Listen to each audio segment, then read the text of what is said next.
Yep. Okay, this is one that I love. This slab cup is a freeform cup.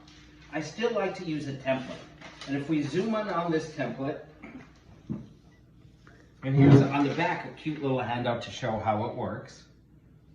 And you can see I'm taking a regular piece of paper and I'm using most of the paper to make the cup. And what we're going to do is we wrap this around and we're going to wrap the cup and it makes a beautiful production cup. I have friends who started a whole business at home making cups like this. And so once again, I'm going to take a slab. I'm going to do the same thing. I'm going to come to the bottom, cut off the part I don't want. So I'm going to clean this up. Let's do something a little different on this one. Before I go too far, because if I cut it all up, I can't decorate it. This one, I'm going to do a decoration. I'm going to take, these are designer mats, but your sink mats.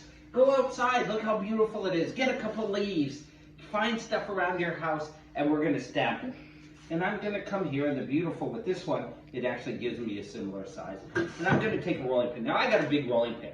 Most of the time I use, and I'll probably in the next video maybe even have it, my grandmother's video. She's been using it forever. It's her baking video. Just wipe it when you're done. And I'm going to roll this in. Your big rolling pin works fine, and it'll put the texture in. And it'll texture a leaf, anything you have.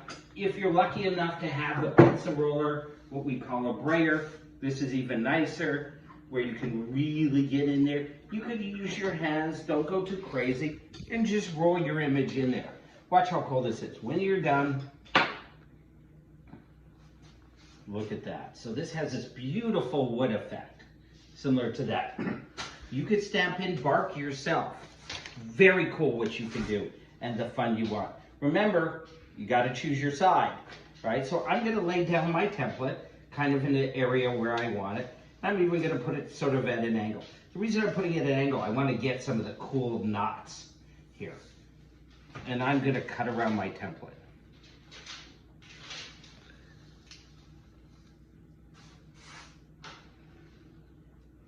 You don't have to be exact, just get close, have fun.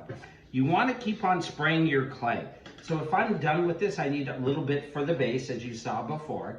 But I want to spray it down and put it back in my bag so I can reuse it again. And we talk about that in some of the earlier videos, how to keep your clay nice. And look at that, look what we have. We have this beautiful piece ready to go. One good trick, and I use this a lot, is I take my finger at the top edge and I'm just gonna go just slightly swipe across. And I'm gonna swipe across here. It does two things. It goes from a hard, jagged edge to a beautiful, rounded, soft edge. You could even take a dry or just even slight dab. You don't want it real wet. And a lot of times I'll just rub it across.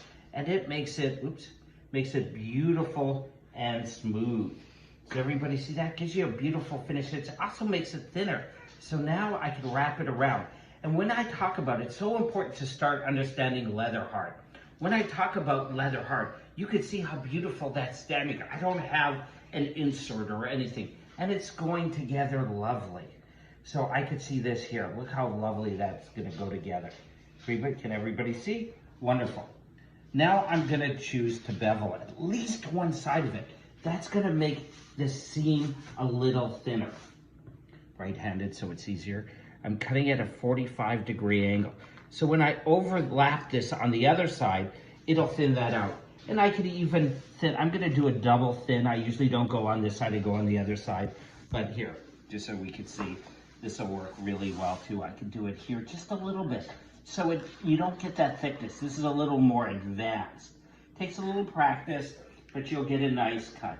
Don't worry if you kind of mess up.